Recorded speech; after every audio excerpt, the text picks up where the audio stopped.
Part two. So, what we just saw are pictures of some of the architectural masterpieces of medieval Islam. In Spain, we saw the Great Mosque at Cordoba. We saw it in photograph form. We saw it also in a video. We looked at some of the gardens there and how they, in some ways, evoked a picture of paradise to a desert person. We saw the Alcázar de Toledo and talked a little bit about that. And lest you think that it's such a horrible thing that the Christians, when they reconquered Spain, converted mosques into churches, remember that the Hagia Sophia, which was a Christian cathedral in Byzantium, is still a mosque today after the Turks took it over. Yeah, I have a question about that. You said we're angry about the converting that church to a mosque, but what's the difference between that and that happening? You know, Well, like that's an excellent question, Ari. And the answer is, I guess there are a couple of things. I'm not saying it's a correct answer. First of all, the anger results from the unexpectedness of it. When we were going back to the campus, we didn't expect to see something that was such a radical change. When you get surprised by something, you're not necessarily going to react at your best. You didn't. But more than that, the idea of a college consecrated to a set of Christian missionaries that later became an institution of general education, instead of building a mosque, yes. Okay. See you later, Mary.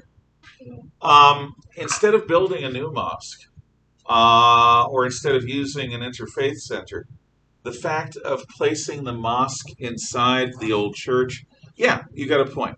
On the one hand, I'm saying it's something that happened, but it happened in Europe at a time of religious war. Whoever conquered got to make their house of worship the dominant one, right? I didn't expect my liberal arts college in Maine in the year 2006 to have undergone a conquest. And I don't think that's the right word anyway. I found it impertinent. In the same way that I found the idea of establishing a mosque at Ground Zero in New York City impertinent. You wouldn't have a Japanese Shinto shrine at Pearl Harbor. Have a mosque a few blocks away from Ground Zero in New York. That's fine. Have a mosque that is maybe attached to the church. Build a new building, but don't take something that's there unless you're engaged in religious conquest and alter its purpose. And I can tell you that most of the students at Bates today are not Muslims. That was done for reasons of some kind of conspicuous political correctness. But I do stand, not corrected exactly, but I'll call it. I'll say I stand corrected because I hadn't really thought about why I was angry at that and not angry at the other thing. I think it has to do with the difference between what I think we should be, which is an open society, and a society that marks conquest by changing houses of worship. Yeah, I do agree with the fact that they probably should have just built another thing. That's what's the point of getting rid of that when you could, I don't know. Yeah. I'm sure No, and we. like renovated too, but like. But it was a question worth asking, and the fact that I hadn't even thought of it. Oh, excellent. Thank you. Um, okay. So let's talk a little bit about any other. Okay. Economic and civil planning. Yeah. Islamic cities had running water. Now, were they as good as the Roman systems? No. They did have some aqueducts. They weren't as thoroughgoing as the Romans. In Tehran, for example, in the early 20th century, there was the old water system. Tehran, the capital of Iran. What they would have is an open channel in the streets where some water would flow. And that water could be used by people. You come out of your house, you load some water in, or maybe there's a fountain. But it also could be used to take things away. So whereas Roman piping tended to be closed, what at least I heard reported about Tehran in the 1930s was that it was open. Yeah, when my mom lived in Tehran, the water, like, if you went to a restaurant, for instance, like sometimes you could get really sick, and that happened to my grandpa. Like he went to this restaurant, and he had a club salad. They washed the salad in this like sewer system that ran through everywhere, and like you took water out of it, and you put stuff in it. Yeah. And so he got really badly sick. Yeah. It's something that you have to get used to. It's like if you go to Mexico, don't drink the water, don't brush your teeth in the water, unless you're from there. If you're from there, you have antibodies against amoebic dysentery. But if you aren't from there, you don't have antibodies against amoebic dysentery, and you're going to have Montezuma's revenge, which is horrible. And that's probably what your grandfather had. Yeah, unfortunately, this open water course was used both for drinking, for cleaning, and for taking waste away. And if you're upstream, that's great. If you're downstream, not so good. If you go to China, don't eat fresh vegetables, because those fresh vegetables are often grown with night soil. Night soil is a euphemism for human solid waste. In China, for thousands of years, they've used human solid waste to fertilize their fields. We're not used to that. And so the water that picks up the human fertilizer and makes it a part of the plant creates plants that can also make us sick. There's stuff in the water. Basically, overseas, if it's all possible, unless you're in a place like Britain, drink bottled water and be careful about what you order in restaurants. It's just, our stomachs are not universal. They're particular what we have. But they did have water. They did have running water. They did have street lights. They did have police forces. So the city in the Middle East was notably cleaner and more organized and less crime-ridden than cities in our part of the world in Europe. Now, also, there were the Sufi Mystics, S-U-F-I. The Sufi are a mystical side of Islam. Mysticism, as we'll talk much more about next year, is an approach to religion that's not intellectual. It's not about ideas or theology or laws or any of that. Mysticism is trying to appreciate the divine in the world around us intuitively and emotionally. Mysticism favors things like the feeling of watching a sunrise or a sunset, or of being out in the middle of a blizzard and listening to the snowfall. And snow does make a sound in a blizzard. Of experiencing God through the wonders of creation. And this can also be achieved not just by observing nature, but by meditation, by prayer. Mystics try to approach God not through the intellect or the rational faculties, but through the intuition, through insights and almost emotional connections that are made. The Sufi were also very interested in trying to find truth, but not beneath all religions. So the Sufi were basically Muslims. But unlike most Muslims, they learned about Buddhism from China. And they learned about Hinduism from India. And they learned about Christianity from Byzantium and even from the West. And they tried finding common things in those different religions. They tried seeing what Islam had in common with Judaism, with Christianity, with Hinduism, with Buddhism. And they were willing to think thoughts and express ideas that outside of their Sufi communities might have them killed as blasphemers.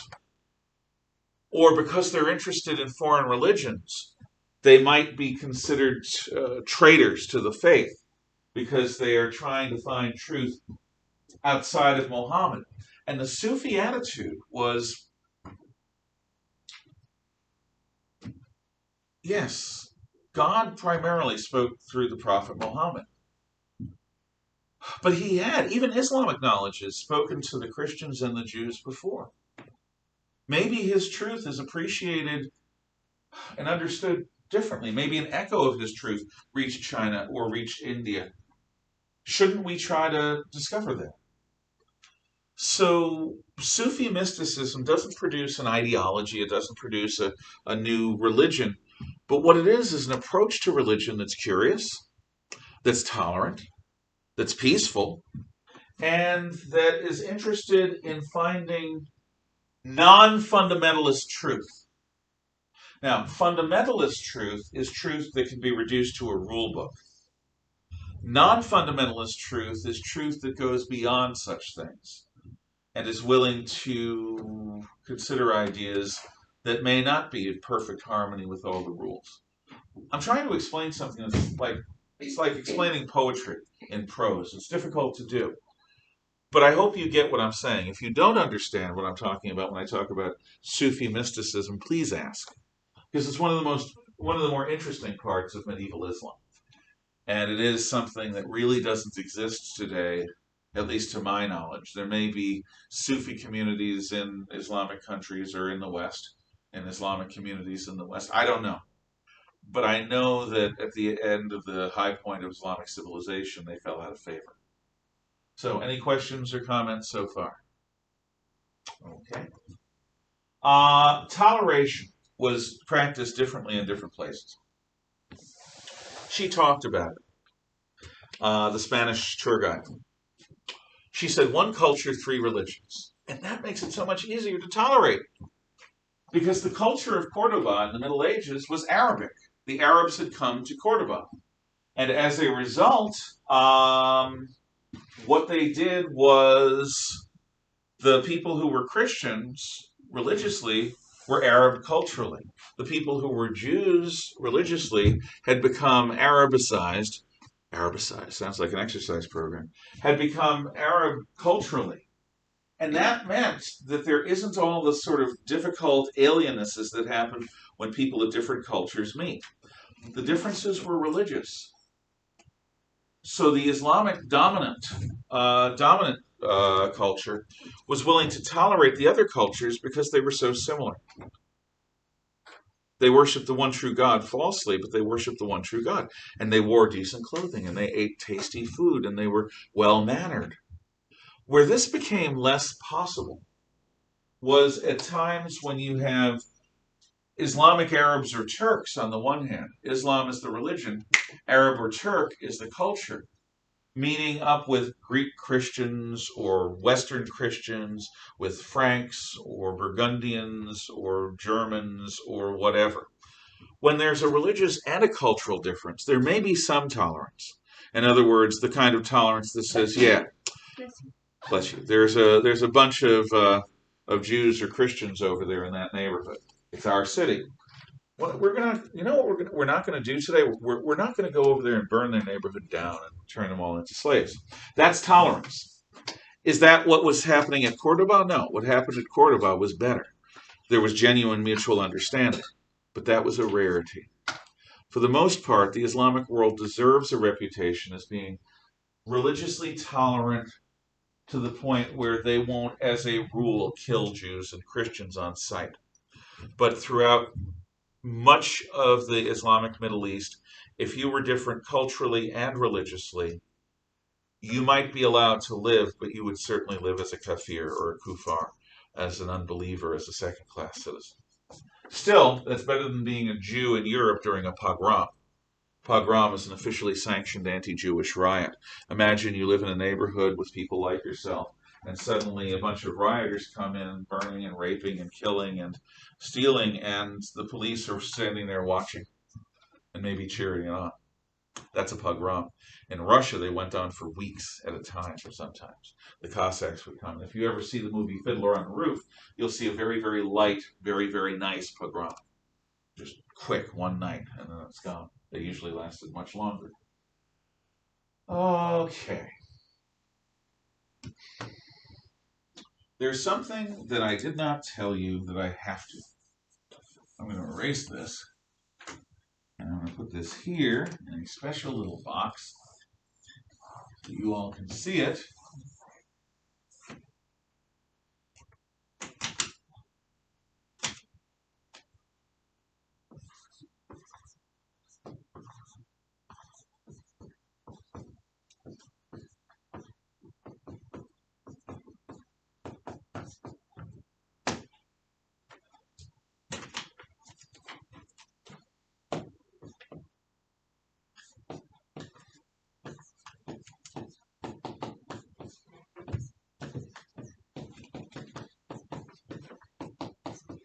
hope you're writing these down.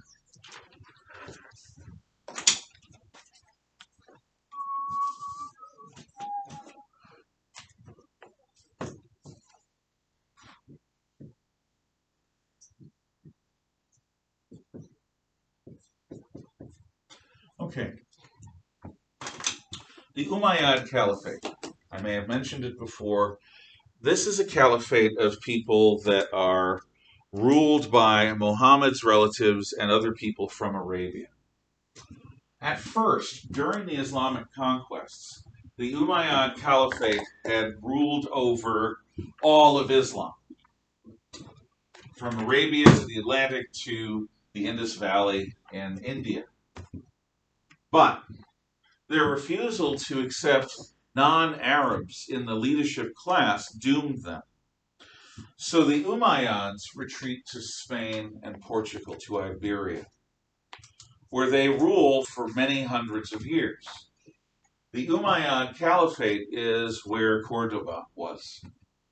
All that Spanish stuff that we were looking at was. The society that took over most of the rest of the Middle East was called the Abassid Caliphate.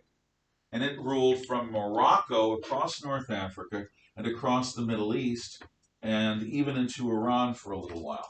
And it also would include Arabia. This line is gone. I'll clean that up at some point. But it would also include Arabia.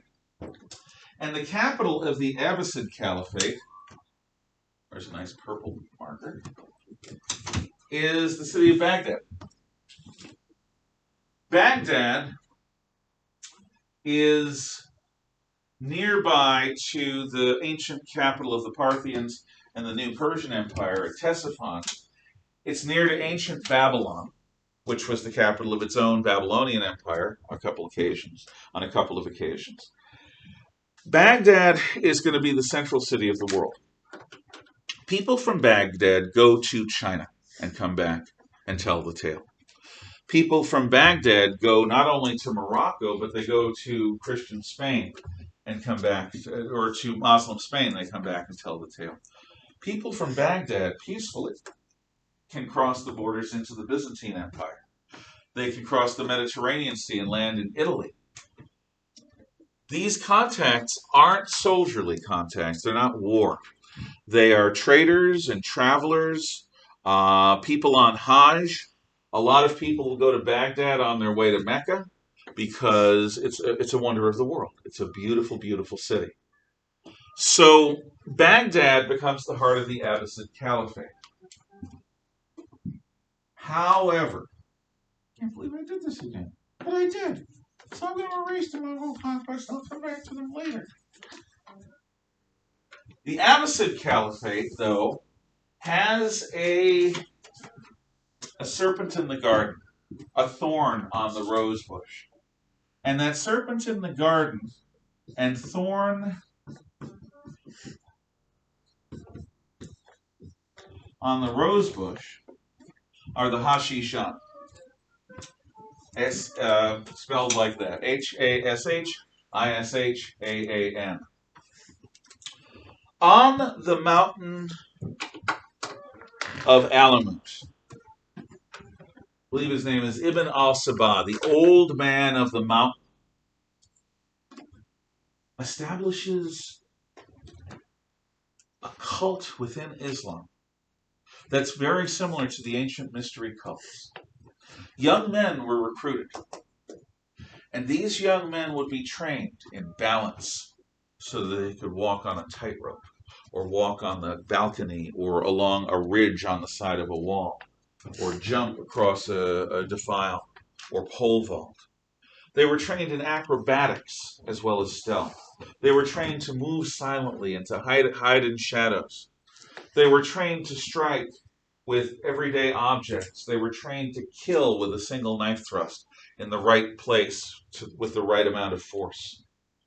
They were trained to be brave. They were trained to play roles. They were trained to be other people, maybe not even Arabs, to disguise themselves physically and in terms of their mannerisms, their walk, the way they move their hands, their talk, their accent, maybe even their language. They would learn a bunch of information from different cultures because these were going to be the first assassins. Ibn al-Sabah, the old man of the mountain, ran this cult and established it, and it went on for hundreds of years. But going through a bunch of training does not make an assassin. What makes an assassin, what makes one of the Hashishaan, is a willingness to die right here, right now. And yeah, Muslims had that. But to become a living weapon, to train for years, the Hashishaan were given a moment in paradise before they were sent out on their mission. This night of paradise involved them going to a special place within the castle. And it had the fountains, and the nice smelling plants, and the tasty foods, and the incense burning, and beautiful women there to pleasure you. And they would smoke of the pipe, hashish. Hashish is a paste that is like a super strong marijuana. It is a more potent drug. And this isn't something that they had before. So what they would do is hear the sounds of the horns of the universe piping in their weird, weird way. Okay, good. Or at least not close. Why would they do this? Why would they give the Hashishaan agent, the assassin, a night of every physical pleasure that you could possibly imagine? All right. Maybe to give them like a taste of what the afterlife would be like. That's exactly right. Some of the 9/11 hijackers went to strip clubs and got drunk in the days leading up to their attack. Now, good Muslims shouldn't go to strip clubs, nor should they drink alcohol. They're not allowed to drink alcohol. But these guys did, because they wanted a foretaste of what they thought paradise would be, to give them the courage to go through with their atrocities. The Hashishaan give the assassin a taste of paradise so they know what they're going to die for, and they're eager for it. To go back into that bliss is worth everything. So they go on their mission, and their mission is to kill someone. They have a single target. They're not supposed to take other people. They're not supposed to do it in a way that is sloppy. Maybe it's supposed to be a public. Maybe it's supposed to be private. Maybe they're supposed to advertise that it was us, the assassins, who did it. Maybe it's supposed to be a mystery. Every mission is different. But because the Hashishaan, because the assassin is trained and is prepared to die, even eager to die, to resume his time in paradise, anyone can be gotten to. No one in this world is safe from assassination. Not the President of the United States. Our history proves that. Not the Pope. There were attempts on the Pope's life back in the 80s. Anyone. If you have a number of people who are willing to die to achieve the goal of murdering another person, it's going to be very hard to stop them. You might get lucky, but it's a weapon. The assassin is a weapon that is very hard to counter. So for hundreds of years, the Hashishaan plagued the Abassid Caliphate. They are a itch that the Abassids cannot scratch, because every Abassid leader who wants to deal with the Hashishaan ends up dead. Or somebody they love ends up dead. The assassins strike with impunity. Ultimately, when the Mongols come in the 12 and 1300s, the Mongols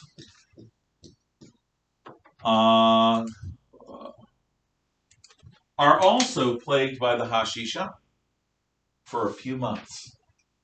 Once the Mongols realize that there's a group of murderers, of druggy murderers, hanging out on the mountain of Alamut, the Mongols don't mess around. They're Mongols. They conquer the largest land empire in human history, from China to Poland and Hungary. They're not going to be put off by a bunch of assassins. So the Mongols send an army to the mountain of Alamut. They do what the Abassids are not capable of doing, and they level the place to the point where the only thing left of that castle are a few basement hallways and basically the mountainside. They wipe the assassins, the Hashishaan, from the face of the earth. And if there are survivors, they don't let anyone know, because what the Mongols did was so horrific. It finally ended them. It was the last note, the end, full stop, no more. So we have done the Society of the Islamic World, one of the three lights of civilizations. We'll talk about this stuff later in the year. I'm not going to worry about it right now. We talked about the Byzantine Empire, like a flatworm that gets cut in half. One half can become a whole new worm. And that's what the Byzantines try to do. But they're always stunted. They're always sort of an echo of the ancient greatness of Rome. We talked about the Christian church that kept the knowledge of the ancient Greek and Roman world alive in seed form for a future time during the Dark Ages in Europe. And we talked about the burning light of Islamic civilization, where the knowledge of the ancient world is like water to a thirsty man. And in the future, the Christians will suck that moisture up, soak it up, and become civilized again. Tomorrow, there will be a lesson. There will be a video. Expect to spend about an hour with me. And you do have Chapter Survey 11 that is due Monday. And expect a quiz on that also. I hope you have a wonderful weekend and enjoy your 4-day week. We're done.